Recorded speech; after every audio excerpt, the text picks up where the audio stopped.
Bonjour, ici Adi, votre coach e-commerce. Alors dans ce tuto, on va parler de la newsletter. Donc, la newsletter, c'est quoi? Bon, ça vous le savez tous puisque vous êtes tous des utilisateurs et vous recevez forcément des newsletters de beaucoup de sites chaque jour dans votre boîte email.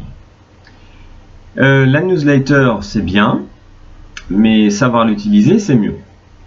Alors, ce qu'il faut comprendre, c'est que dans le logiciel PrestaShop, il y a nativement et gratuitement un module qui s'appelle Newsletter.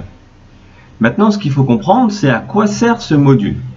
Ce module, il sert à récolter les emails du champ Newsletter qui se trouve sur votre site internet. Quand un utilisateur arrive sur votre site, il a en bas, bien souvent, un champ avec marqué « Inscrivez-vous à la newsletter ». Donc, il met son email. Quand il met son email, c'est enregistré dans la base de données de PrestaShop de votre site. Mais ça s'arrête là. Il n'y a rien d'autre qui se produit après. Donc, vous allez dans le module de PrestaShop, le module Newsletter de PrestaShop, dans le back-office, et puis vous allez voir la liste des emails qui se rajoutent progressivement dans votre base de données. La seule chose que vous pouvez faire avec ce module, c'est de faire une extraction, une exportation de tous ces emails sur un fichier CSV. C'est tout. Ça, c'est à quoi sert le module Newsletter sur PrestaShop. Il ne va pas envoyer la newsletter pour vous sur la base de données des emails.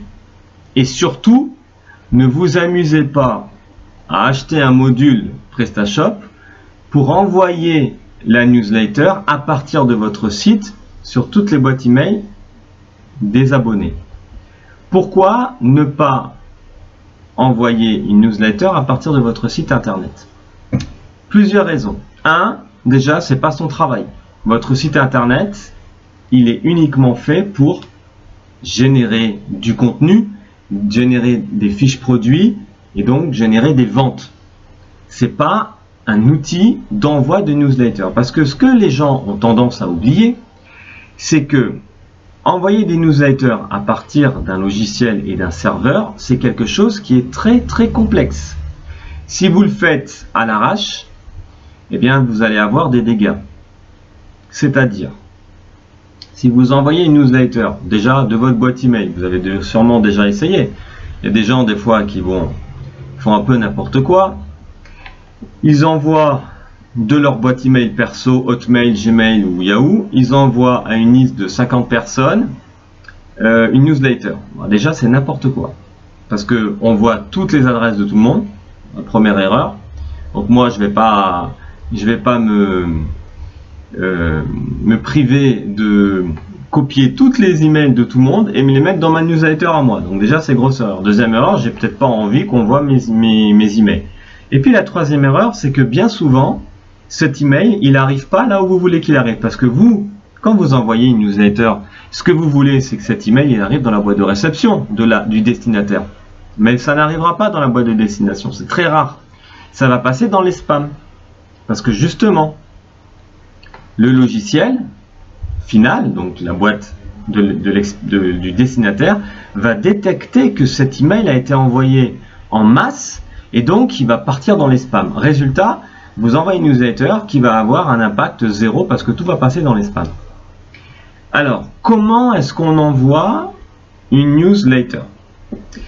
Donc, on utilise un logiciel qui est spécialisé pour les newsletters. Ça, c'est solution 1.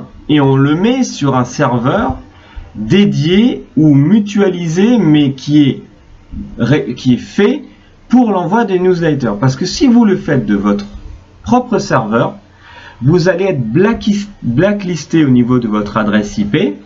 Donc votre hébergeur, il va vous couper votre compte et il va vous dire « Ouais, qu'est-ce qui s'est passé là? Vous avez utilisé notre serveur pour envoyer 300 000 mails, vous avez blacklisté l'adresse IP, ça c'est interdit. » Donc, solution 1, vous achetez un logiciel et vous achetez un serveur et vous louez un serveur dédié rien que pour ça. Mais clairement, ça, C'est pas la bonne solution. La solution 2, c'est la bonne. C'est que vous prenez un compte chez un spécialiste d'envoi serveur de mail, donc de type Mailchimp ou Sendinblue. Ça, ce sont des sociétés qui ont des serveurs dédiés que pour envoyer des mails et ils ne sont pas blacklistés.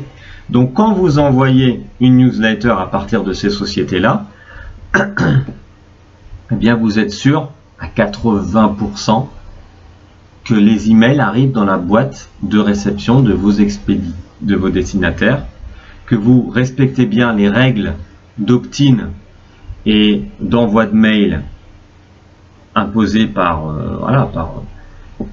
l'État, par l'Europe, par ce que vous voulez, par la CNIL, etc. Et donc, c'est comme ça qu'on envoie une bonne newsletter. Donc, vous faites tous les mois, vous faites une extraction CSV du module PrestaShop, du module newsletter dans PrestaShop de tous vos abonnés. Donc, tous les mois, vous faites une extraction parce que forcément, tous les mois, il y a des nouveaux abonnés. Vous prenez ça, vous l'injectez dans votre compte Mailchimp ou Sendinblue. Vous faites une jolie newsletter. Il y a plein d'outils en plus dans ces sociétés qui vous permettent de faire une newsletter sur mesure comme vous voulez avec vos images, vos bannières, vos logos, etc. Et vous, avec un clic, vous envoyez la newsletter. C'est comme ça qu'on fait. Ensuite, il faut choisir le bon jour pour envoyer une newsletter. On n'envoie pas une newsletter le vendredi à 17 h. Parce que le vendredi à 17 h, il n'y a plus personne qui consulte ses mails. Tout le monde est déjà à la tête en week-end. Donc, il y a des jours pour envoyer des bons newsletters. Et puis après, il y a le contenu, il y a le corps de la newsletter. Une newsletter, c'est pas j'envoie une promo, ça sert à rien. Les gens, ils ont rien à foutre de savoir la promo. Il y a des gens qui aiment avoir des promos, mais je veux dire, il y a une façon, il y a une subtilité d'envoyer une newsletter. Parce que si vous bombardez les gens tous les jours à leur envoyer une promo, il va se passer qu'ils vont se désabonner de votre newsletter et c'est terminé. Vous avez perdu un client potentiel, quoi, un abonné. Voilà, et bien écoutez, c'était tout pour la newsletter. Si vous avez besoin de conseils, n'hésitez pas à me contacter. Et puis je vous dis à bientôt pour un nouveau tuto.